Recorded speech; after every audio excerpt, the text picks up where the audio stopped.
feeling. You're not quite telling me everything. Once they zeroed in on Jesse, Jason, and Damien, they didn't have to look anywhere else. It was finished.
These men not only walked out, they created today, by this plea, to me, proof positive of their innocence and the state's recognition of it. Because does anyone believe that if the state had even the slightest continuing conviction that they were guilty, that they would let these men free today? It would have never happened if the state hadn't come to the conclusion that the plea is entered today or their convictions are overturned in December and they walk free then. What it would mean is continued confinement.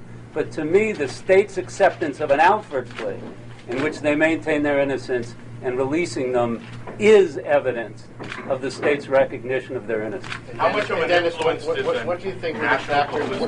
What do you think were the factors that the state was most afraid of this upcoming evidentiary hearing? Alleged juror misconduct, the fiber. I mean, what do you think they were most afraid of revealing? Well, look at the court documents, because what the state agreed to today was a finding by the court in granting the new trial that there was such compelling new evidence of DNA along with all of the evidence that no reasonable jury would convict these defendants at a new trial. That finding had to be made before the plea could be entered. And I think that it's an implicit recognition by the state that that is the finding that would have been made at the hearing in December. I'm obviously ready to get out of prison. I want to be out, deserve to be out. But I was ready to fight it for the trial and court as much as possible. But he had it so much worse than I had it, on death row. And it's just insufferable to put a person through that and for any more minutes. And I don't even know why I didn't even think too much about that at first, when the plea came to me. But I'm just glad that he's out now and he's going to be with his wife and, surrounded by people who love him and care for him, and it's not just intent on hurting him. I want to publicly thank Jason, too, just to let him know that I do acknowledge what he did, that he did want to keep fighting. He didn't want to take this deal in the beginning. And I recognize and acknowledge that he did do it almost entirely for me. Thank you.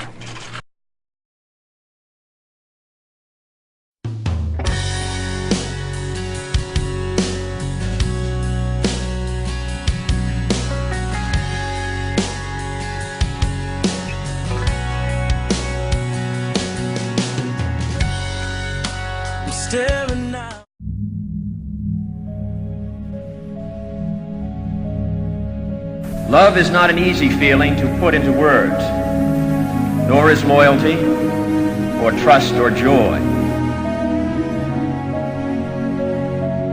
But we can perhaps remember, even if only for a time, that those who live with us are our brothers, that they share with us the same short moment of life, that they seek, as we do, nothing but the chance to live out their lives in purpose and happiness, winning what satisfaction and fulfillment they can.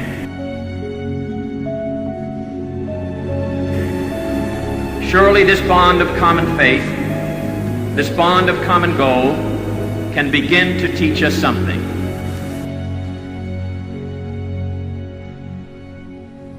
Surely we can learn, at least, to look at those around us as fellow men. And surely we can begin to work a little harder to bind up the wounds among us and to become in our own hearts brothers and countrymen once again.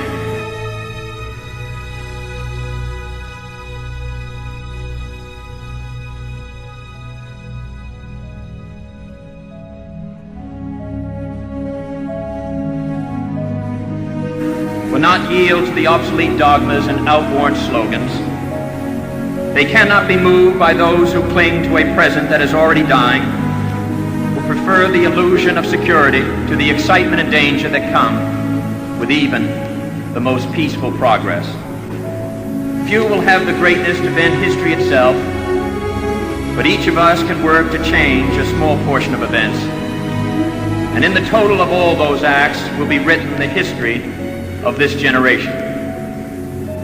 Each time a man stands up for an ideal, or acts to improve the lot of others, or strikes out against injustice, he sends forth a tiny ripple of hope.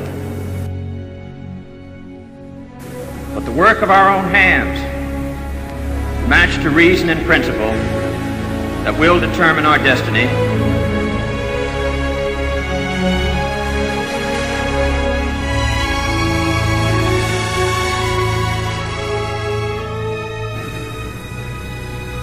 some men see things as they are and say, why?